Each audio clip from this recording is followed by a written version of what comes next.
turn adversity into strength, seize the opportunity to win, and aim high with a hidden desire in mind. The 6th Espada, Grimmjow Jaggerjack. Grimmjow is a character who aims for a one-hit reversal with high attack power obtained by accumulating impulse. Although the reach of his attacks is short and he may have difficulty moving around in normal conditions, he can exert explosive combat power by accumulating the impulse gauge and entering an Eradication State, and can instantly bring the battle to his advantage. The impulse gauge increases by receiving damage and can also be accumulated with unique techniques. Grimmjow is a 3-star ease of use character, extremely high in attack power, extremely fast, very low when it comes to techniques, absolutely no range at all, and he is extremely tough as well, which makes sense given the way that his abilities work, and we're about to get right into that. The first thing they show us is actually his unique specification, Eradication status. When the impulse gauge reaches its maximum, the character will enter an Annihilation state for a certain period of time. The impulse gauge accumulates when the character is attacked or when a unique skill is used. When the character enters an Annihilation state, attack power increases and some actions change. When he gets his impulse meter filled all the way up, his attack is going to shoot through the roof. It's going to be at the very top, and some of his attacks are actually going to change in animation and the way that they're done. Then they show us his unique skill, Battle Preparations, a technique that takes a stance while holding down the button and fills the impulse gauge. When the impulse gauge reaches its maximum, the player will be in an eradicated state for a certain period of time, and that's the Annihilation state that they're talking about. Just like Nell, he's standing there and he's charging up this meter like a key charge, can't move, can't do any actions out of it. In the trailer, they show us him using an attack afterwards, but I was told in the comments it's 100% not part of his actual unique skill. It's literally just a launcher that all characters have, and you can tell by the red aura that's around him after he does it. What I'm thinking is the strat is going to be to try to build your Annihilation meter all the way up. I guess it's called the impulse gauge, and then it being filled is what puts you in your Annihilation state. But you at all times want to have that Annihilation state up because it's going to increase your damage and change some of your combo strings. So that's where he's going to be at pretty much his peak potential. Just like Nell, without that meter being full, he's not going to be as useful as with it being full. So I'm wondering how long it'll take to actually get this meter filled all the way up, and if he's going to be able to do anything until that meter gets full, because that seems to be the biggest difference between him and Nell, is the fact that Nell can use portions of the meter that she builds up, but here with this language that they're using, it sounds like you have to have his impulse gauge at 100% maximum before you can actually do anything with the Annihilation state. We don't actually get to see his Spiritual Pressure Technique 1, but it is his Stto. So Spiritual Pressure Technique 1, Void Flash. Take a big step forward and scratch the enemy, and if it hits, follow up with your Stto. They call it a Hollow Flash.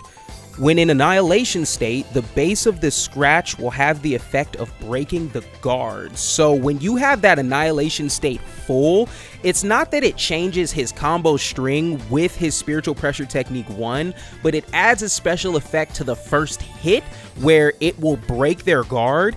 And if you, this is how I'm assuming it will work, if you hit somebody that's guarding this with your Annihilation meter full and it breaks their guard, it'll still continue the chain into his Stto. And I will say, Azrael, you called this, you 1000% called this. You said, I can hope his Spiritual Pressure Technique 1 is the uppercut Stto he did to Loopy in base, and that is, based off of how they have it written here, I think that is exactly how this move will work. It's that uppercut that he did and then follows up with that Stto. We also do get to see a little bit of what I think is his Spiritual Pressure Technique 1 in his awakening, but I don't know if it's going to have the same functionality as it does in base, because it doesn't look like he follows it up with the Stto at all. I'm just super duper glad that they did not omit this from his kit. I don't know why they would, but part of me was worried that it would be relegated to a Kikon move while he's in his base form before his awakening,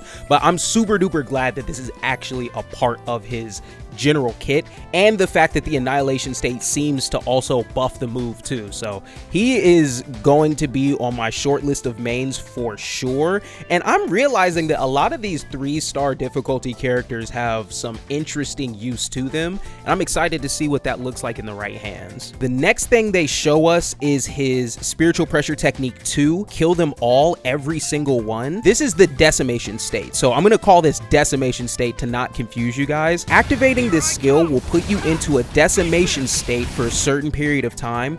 During this state, your own attacks will still cause damage to the spirit particles, but each action will be significantly strengthened. It's a little wonky with the translation, but what they're saying is, every time you attack your opponent while you are in the decimation state, you are going to be damaging yourself as well, but you are going to be doing increased damage on top of what you're already doing. My question is, does your Annihilation State have to be activated for you to do this, or is it something that can stack? I think that you might be able to stack these two abilities independently, as it doesn't seem like the Decimation State requires some type of gauge. It's literally just you pop the Spiritual Pressure Technique 2, and if it goes off successfully, you're in that state. So if you have the Annihilation State plus the Decimation State activated, the damage that you're going to be doing is through the roof. Like absolutely insane amounts of damage, because base damage that he does is already extremely high. I'm wondering how this will play alongside his awakening as well. His awakening sword release Leopard King. By releasing the sword and releasing the Leopard King, the performance is enhanced. The amount of spiritual particles and the damage dealt to the opponent increases, and the explosive power during the Eradication and Annihilation state is further strengthened. Your Annihilation and Decimation states get buffed when you go into your awakening. You get your health back, and you do increased damage even without those two different states being active. So my idea, and what I think the meta for Grimmjow is going to be, is you get your health extremely low with your Decimation State, and by building your impulse gauge, whether that's through your unique skill or by taking damage, and then when your health is as low as it can possibly be without you actually losing that full health bar, you pop your awakening, and then you get all of that health back, and then everything that you've already activated is still going to be buffed even more. I just wonder how long the Decimation State is actually going to last, and if it's also going to have some type of indicator like how the impulse gauge for the Annihilation State is. And I'm also wondering, when you get the Annihilation State all the way full, does it stay until it depletes to 0%, or is it as soon as it's not 100%, you're not in the Annihilation State anymore? I'm thinking that once you actually are in that Annihilation State, once it gets to 0%, that's when you're going to have to charge it all the way again, because it seems kind of stupid for it to only be able to be activated at 100%. Because once you get to 99%, what's stopping you from just popping your unique skill for half of a frame and then getting back into it? And it also seems like that's not very viable or very useful. So I think once you actually get that Annihilation State from your impulse gauge being full, it's going to last until you hit 0% and have to charge it all the way up again. That's how I think it's going to work. And then while he's in his awakening, we see that his moveset completely changes. That's something I love so much of what we've seen so far from the Espadas, is once they go into that Resurrection form, they're not...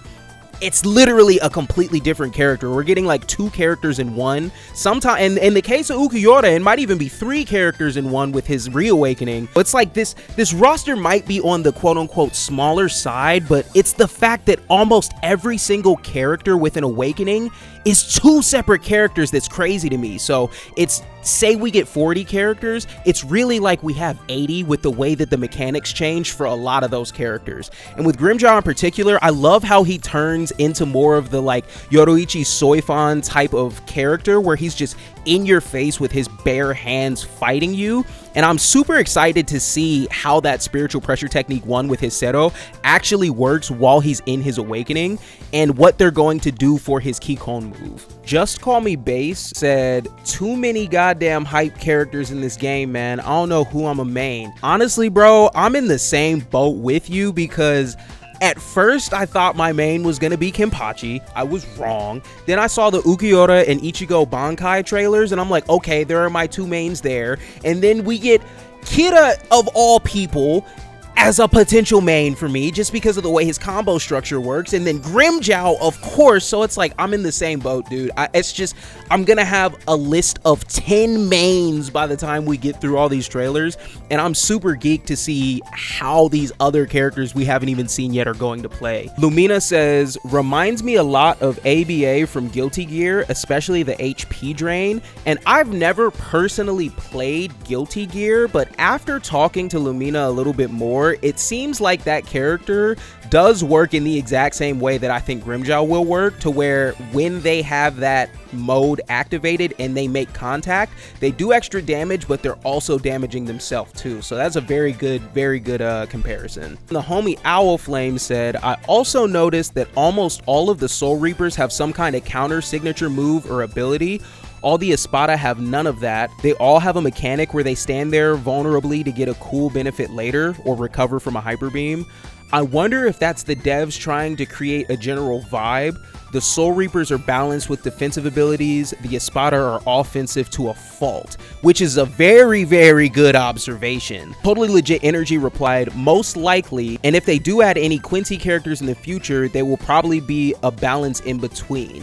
Now, I don't think we are going to be getting more Quincy characters just because of where in the story that this game is going to stop, but I do think that this exact same concept is going to apply for the Vizards.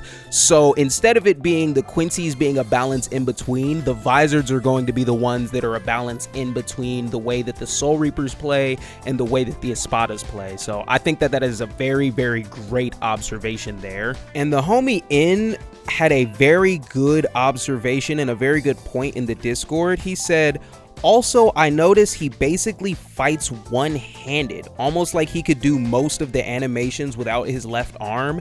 And I'm wondering if that's going to have significance with the story mode, and we might see one-armed Grimmjow gameplay when it comes to like the actual story mode. Obviously not online, they probably wouldn't do that, but that could be why he's designed like that and why that looks the way that it does. Overall, I am very, very happy with this trailer that we got. I'm very happy with Grimmjow. I was holding back some like a little bit of disappointment from seeing Nell, because I'm just not the biggest Nell fan overall, and I didn't think it was worth the weight of not having a trailer to just get Nell. So getting Grimmjow right afterwards, which I was begging and screaming for, I'm happy with. So I think we might be seeing Aizen next week just because of the Jump Festa lineup leak that has been going around. So I'm thinking that might be why we got Grimmjow this week as well, because they're doing that back-to-back, Grimmjow, Aizen. Yeah, I do think that we will be seeing Aizen next week, and I am very excited for him. And I'm wondering what level of difficulty he's going to be. We have people thinking he might be our first 1-star ease of use character, and if that's the case, I am beyond excited to see how they implement that. So if you guys like that one, definitely leave a like, a comment, and subscribe. Let me know who you are excited for. Let me know who you think is coming out next, and maybe your comment can be featured in the next video as well. It's been real. It's your boy Lee the Warlord, and I'm out of here. Make sure you join the militia. Discord link in the description. Peace. Fuck, I'm a gangsta.